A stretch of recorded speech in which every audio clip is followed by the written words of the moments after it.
So it's all to play for still. I think so. Do you want to bet against us?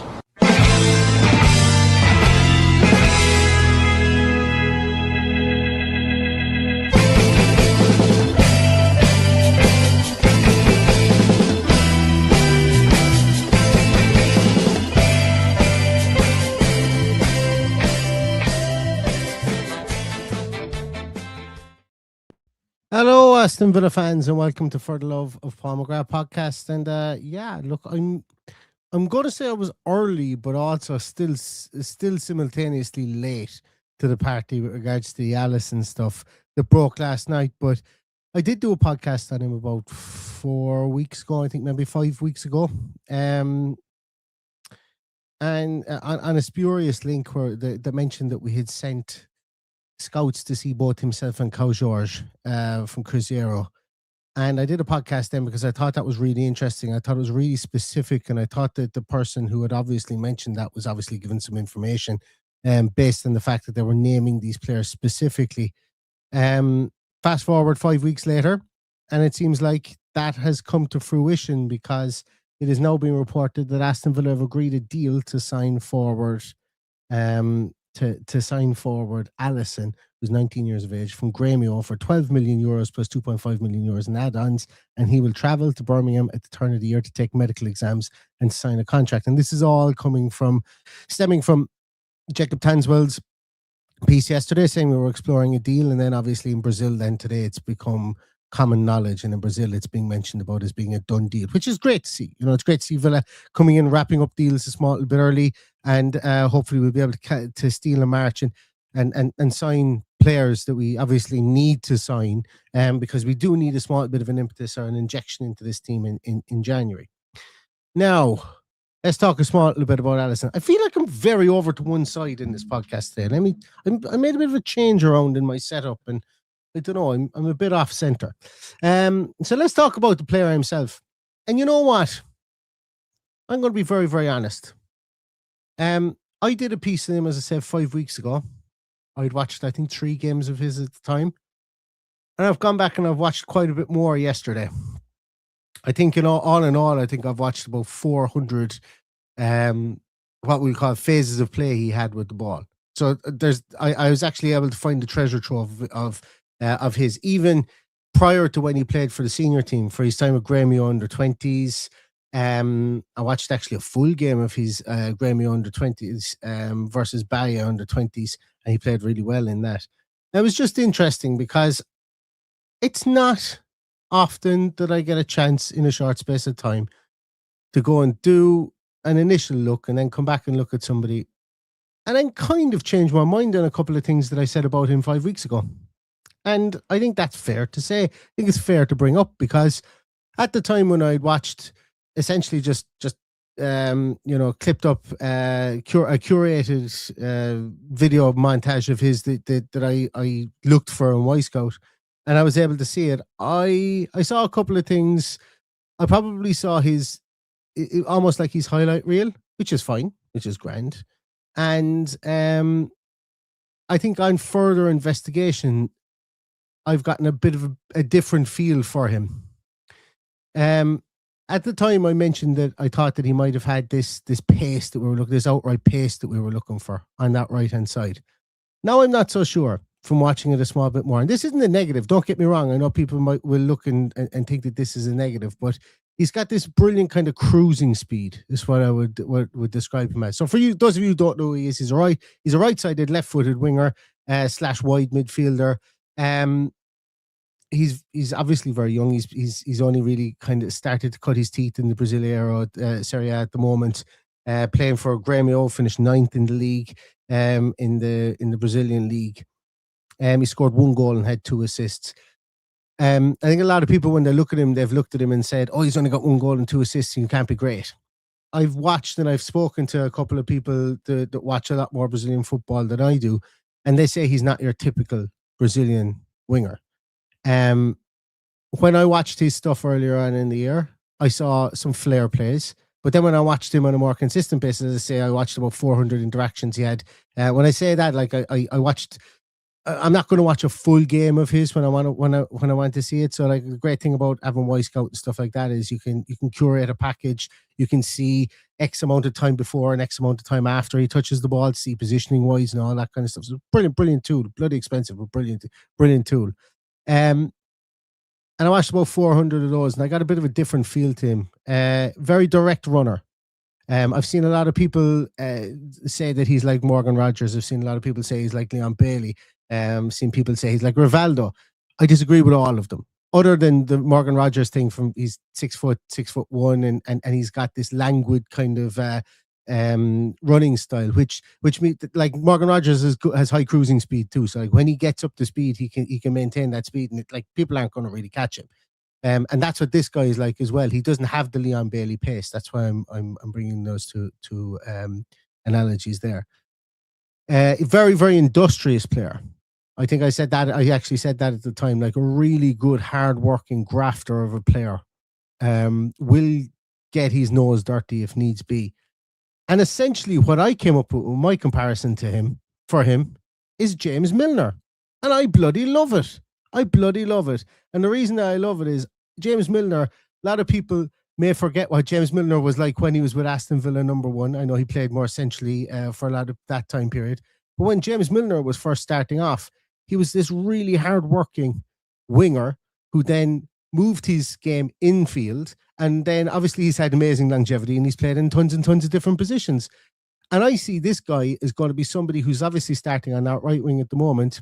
But having watched the last 3 games that he's played for Grêmio, or the portions of the games that he's played very much so. I watched the game against Fluminense, watched all these interactions that game in Fluminense, and he played more or less as number 10 in that position. And he looked very comfortable moving from that right wing into the number 10 role, playing in that kind of triangular area. And to me, he wants to be this person who gets on the ball and plays lovely triangular passes, and is functional, is very pragmatic in a lot of ways. When he gets that ball in open space, he can carry that ball. I've no doubt about his carrying ability. Absolutely none. You watch it, it's there, you can see it, you have to admire it. It's a good carrying style, like Morgan Rogers. But I think this fella is going to develop. I think he has the ability to develop a depth to his game. And the more I look at him, the more I think that he is somebody who could play anywhere across that tree in the behind the striker, and would also fit brilliantly, and would, I won't say brilliantly, but I can see why he would be of real interest to Unai Emery because of that hard-working style. At the moment, we're playing John McGinn out in that right-hand side. We're playing Evan Gassand out there on that right-hand side. And you know what those guys have is they have effort, if nothing else. I don't think Evan Gassand was bought to play out in that right-hand side initially. I think he's there doing us a favour, and we will see where his future lies. But this guy, I think, is somebody that would definitely satisfy an awful lot from an Unai Emery standpoint. Like I've written a couple of notes on him here. Like, I think the fact that he's got great stamina, his ability to get up and down the field, as you would expect from a 19-year-old, is definitely there. He's really good in the defensive side of things. His statistics bear out in that aspect, and we know that they're non-negotiables for Unai Emery, specifically if they're playing on that right-hand side. They're a non-negotiable trait for Unai Emery.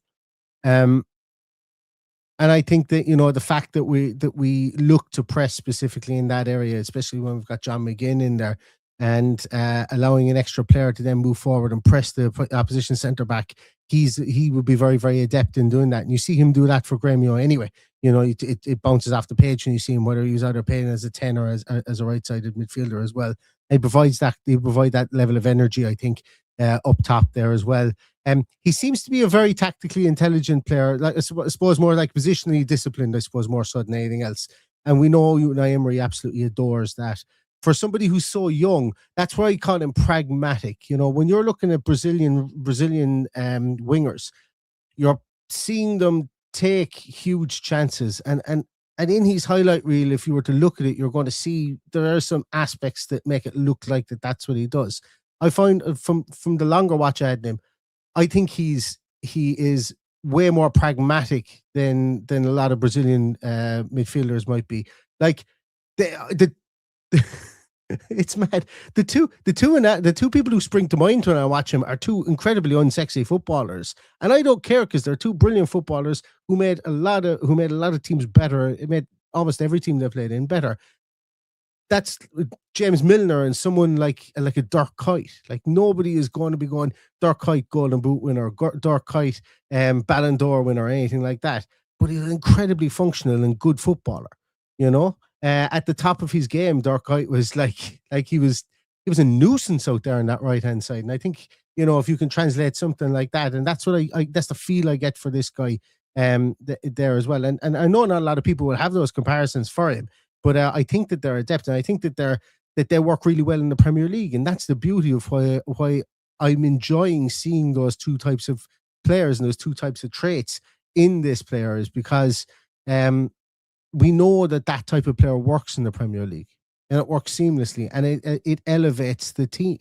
Both of those players have elevated teams that they've been in the Premier League. So that's really good. And another reason that I think about it as well is because, look, if we are going to continue an overlapping fullback situation or an inverted fullback situation with Matty Cash on that right-hand side, you know, the ability to be able to play in that formation. And Grêmio did do that quite a bit. They did play with two more central strikers at times, you know, in Carlos Vinicius and Martin Brandwaite.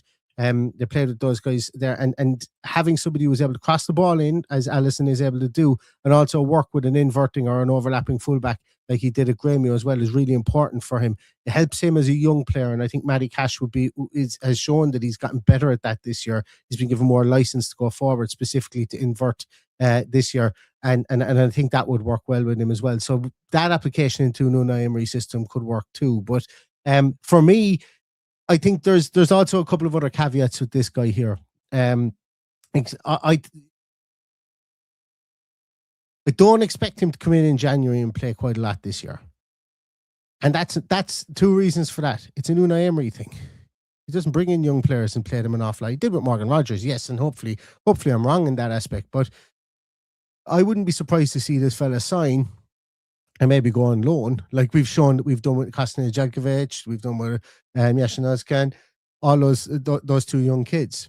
Now, will we see him back in Aston Villa? I think we would have the propensity to do that, absolutely. I think we would have to see that. I still hold out hope that Aston Özcan will come back to Villa. Still hold out hope that Nedeljkovic somehow turns things around and comes back to Aston Villa as well, and we see the fruits of those players, because at the moment they're not really PSR darlings like we thought that they would be when they went out, or like the club probably thought that they would be, because they're not playing a hell of a lot, or they haven't played as much as we would have thought that they would have.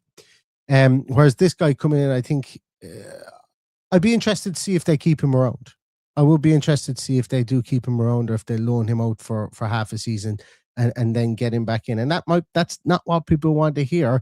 It's not what I want to hear, because I want to see an injection into this team as well. But it would be really interesting to see, because he's not the finished article. He isn't. He's raw. He's got these raw traits that you can't. They're intangibles that Morgan Rogers also showed as well. You know, you have to say that Morgan Rogers was raw. He showed those intangibles, and people said that about him at the time.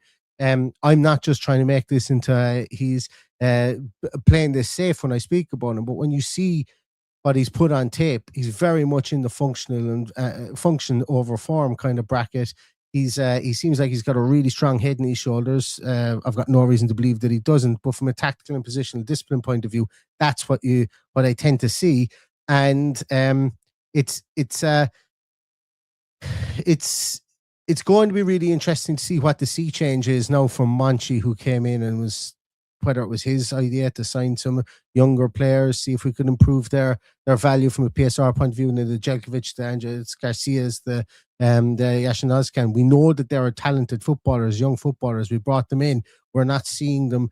I suppose Barnechea to a lesser degree as well, albeit he came in under different circumstances, but we weren't seeing the benefits of them to Aston Villa. With the new guy coming in, Alabe, we wonder, is this a scouting change for him? We've not been very active in the Brazilian market. I wonder, is that a scouting change for him? And I wonder also, will the pathways be opened up? Or will there be players brought in with a specific view to having a pathway towards the team?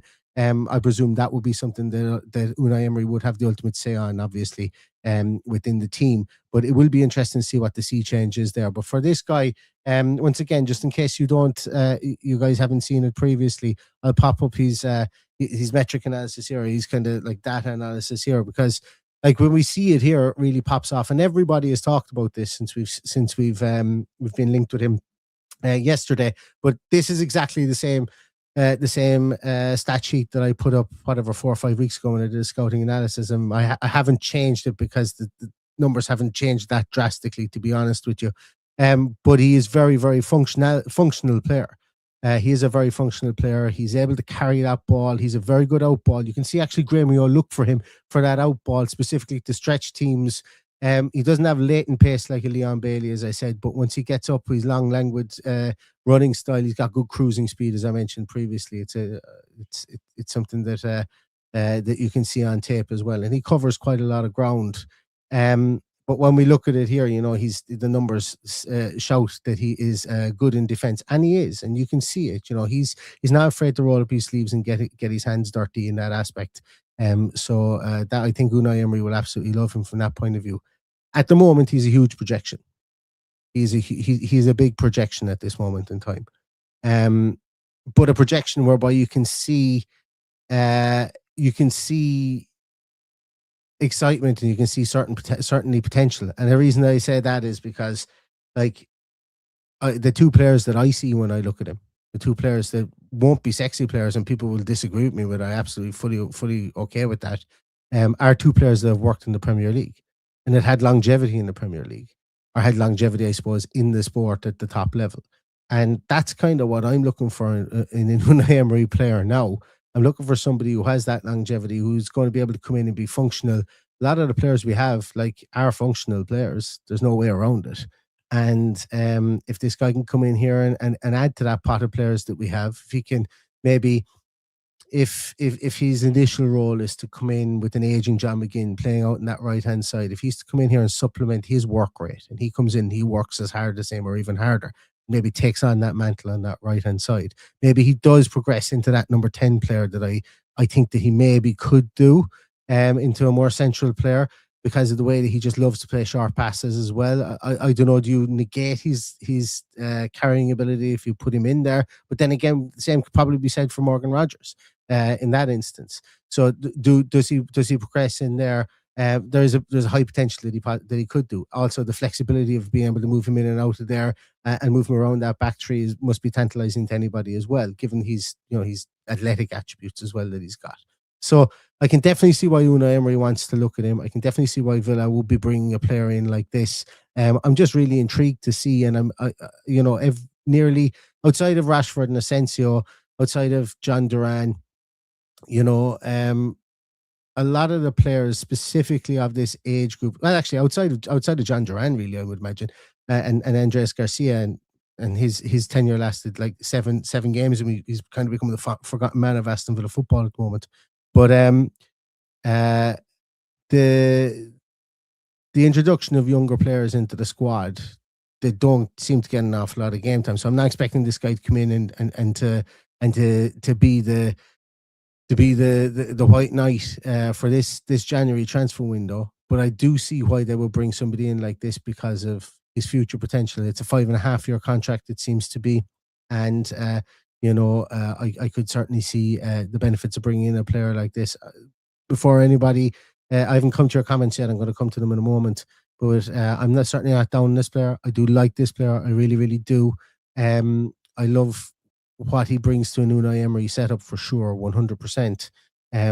But I think the reason why I'm doing a small bit of waffling in this one is that it's not often that in the shorter analysis, when I look at him, and then when I go to a longer analysis of somebody, that the one of the two big things that I said about him in the short analysis, I've actually kind of changed my mind on. And that's okay too, I suppose. The more you see stuff, the more evidence you see of something, it's important to kind of to call that out. And that was his latent pace. I just don't think he has that latent pace anymore. The more I've watched it, the more I've seen that he's he's able to absolutely carry that ball. And it's not a game changer for me or anything like that, but it's I just found it interesting. It's probably the first time that I've done it in any of these transfer scouting series pieces that I've done in this on this podcast.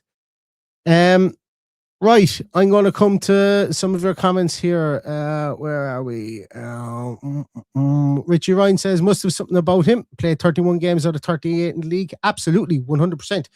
This guy, like, as I say, what players get trusted by managers an awful lot? It's the players who do what they're told. And this guy looks like somebody who will do what he's told. Now, I meant to say it.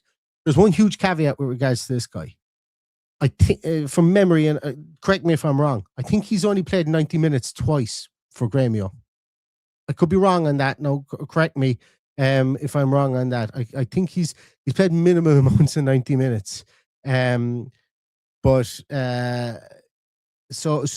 he is trusted in games by the manager. And as for somebody at that young age, you know, the people who do get trusted are the players that do what they're told and are tactically compliant. And that's a huge thing for Unai Emery. It's just absolutely huge for Unai Emery. That's for sure. David Dam says, sounds exciting, but just hope it's not another young signing we never see in the first team. I just can't ever rule that out now. You know, it's happened 3 or 4 times. Just can't ever rule that out. But we do have a new man at the helm in Olabi, so we will see what happens there.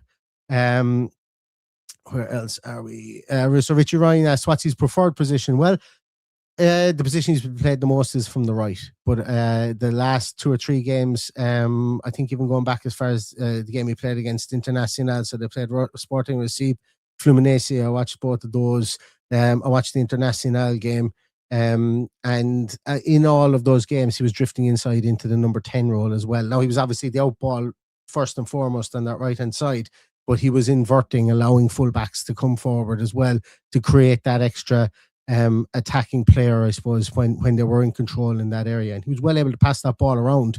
And at times he was coming from that right-hand side, actually cutting inside in the left foot and taking shots. Or what he was also very good at as well is just kind of stopping the ball dead out wide and then crossing that ball in. Some of them were overhit. That's fine. I've no problem with that.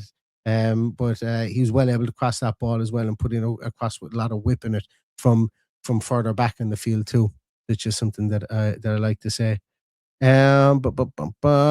Tex Travevo says, just watch his clips now. I think he's very aggressive and he's tracking back somewhere like Rodgers style. But Rodgers dribble a bit more, is a bit industrious. He's a worker, always pressing. Yeah, I don't see him as a Morgan Rodgers, essentially as the Morgan Rodgers that we know. But he's raw like Rodgers was when he signed as well, which is brilliant. Or else are we here? Richard Law says, you need to get Tim Vickery on here. He knows he's South American football. Love that guy. Well, Tim Vickery is going to be on with Dan Bardell in the next 24 hours, I think. So, yeah. So I'm looking forward to that. Vickery is brilliant. Vickery's always been excellent. He's always been the best of the best with South American stuff.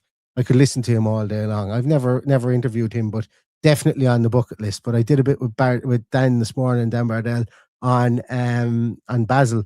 And he mentioned that Tim Vickery is going to be on with him. So I wait with bated breath on that to see if we have the same thought process on him. Because as I say, really, when I looked at him the second time, I went, wait a minute, he's not really your typical Brazilian footballer. And I can actually see why some Brazilian football fans who are used to seeing wingers, the brilliant wingers that they've had over the years, might look at him and go, he's not very much, he's not great, is he? But I think that that's why I call him a bit more functional. And that's why I'm looking at his projection towards the Premier League, because what you can see that he does and the graft he has just translates more into the Premier League and into European football. And that's okay too.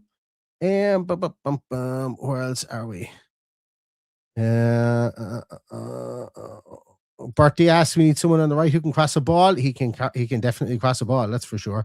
But like all young players, you know, he's not perfect. He's not a perfect crosser of the ball just yet. Some of them are overhit, but he can generate some serious whip on that ball with his left foot, and he can cross it with his right as well. He can get to the byline and cross with his right too. So he's both footed, but he favors his left for sure. Absolutely favors his left. But where else are we? Richie Ryan says, buying these players are part of Villa's financial strategy to generate revenue as much as finding talent. Whether he plays for Villa is debatable. Yeah, I'm going to say that that's failed. I'm going to say that strategy has failed, because we're buying the players they're not getting any game time for us. We bought Oscom for 6-7 million. We bought Nedeljkovic for, what was it, 7-8 million or something like that. We'd be lucky to get the prices back on those guys now. And even with amortization of contracts, you're only going to be making 1 or 2 million on those, and you may not actually make anything back by the time the accounting is done. So I think that and it's early days, but I think that there's an argument to say that those two players, if they were bought for PSR reasons, they have failed. Lewis Dobbin arguably is the only one that we've bought that potentially might have improved. Now, is he going to be a £9 million striker? That's the other side of things. If 9 million was the value that was putting him on the swap deal, but it's a good question, and I think the argument is there that has failed. That strategy of trying to do that has failed. Where are we? I'm looking down more.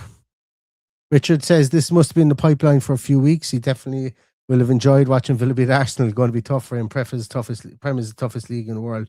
Yeah, but I suppose he's got a manager there as well that's going to look after him too. And if he's brought in the right way, and if there's a pathway to the team, well, then more power to him as well. But has this been in the pipeline for a couple of weeks? As I say, 5 weeks ago, I did a podcast on him because I'd seen a spurious link to us. And the reason that I said that was this guy was very pointed in saying it was only Aston Villa had sent scouts to see both him and Kyle George. And also as well, I suppose I want to remind, remind him from the podcast that I did, that at that time there was a link to Liverpool towards the end of the transfer window just gone. There was a link to Liverpool that Liverpool were looking to purchase him for. I think I said at the time that he had a release clause for about 60 million euros. That wasn't true. I think it was 60 million Brazilian. I can never remember what the Brazilian currency is, but 60 million Brazilian money, which equates to what we're signing him for in and around equates to what we're signing him for, I think. So apparently Liverpool wanted to sign him as a project player in August. So do with that what you will, whether that's true or not. So once again, I found that on a Brazilian, from two Brazilian website, or two Brazilian reporters that had over 100,000 followers each on Twitter. And once again, take that for what it's worth too. Where else are we? Yeah. Sharon says, thank you for giving us low down this new player. We'll have a great squad. I've been a Villa fan for 54 years. Up the Villa. Excellent. Thank you so much, Sharon. I really, really appreciate that. Yeah, so I don't really have much more to say in him. As I say, I'm really interested to see what likes of Tim Vickery has to say. It's funny because I didn't know a whole pile about this guy before 5 weeks ago, and my initial thoughts and my thoughts on him now have kind of changed slightly just from what his attributes are. I'm really interested to see what Tim Vickery says about him, and also listening to anybody else. If there's any other South American football experts out there, I'd love to see what they have to say about him. But for me, I think the function outlasts the form with regards to this guy, which is great, which is fine. I think it's exactly what Unai Emery wants, and be interesting to see what his future holds at Aston Villa, because I think he has not only the wild card of being a young player coming from Brazil, which we don't tend to ever sign. So this is uncharted territory for us. He also is a young player, which we've known that when we sign young players in January, they don't tend to stick around at Aston Villa, and we never really get to see them. So he has that hurdle to overcome. And then thirdly as well, he has the I suppose the hurdle to overcome of, coming into a team whereby arguably on that right-hand side, we've got players that Unai Emery trusts there already, in John McGinn and Gassand, and to a lesser degree, Daniel Malen. So it'll be interesting to see how he forces his way into that part of the team too, if he was to come and stick around. So a lot of questions, a lot to be excited about, and a lot of potential in this guy. And thanks so much, everybody, for watching. Thanks so much, everybody, for always sticking around. And we will be back again tomorrow with Team Sheet Tantrum and with a post-match podcast for Basel. So hopefully you'll join us for that. So that is my thoughts, my kind of, I suppose, unscripted, more so than anything, thoughts on Alysson here. And if he is to sign for Aston Villa, I think that we've got a nice project player with a lot of potential that does have the traits to fit into the Premier League. And I'm really, really interested to see what he does. In the meantime, I'm going to go away. See you guys. Stay safe, stay healthy, and all that's left to say is up.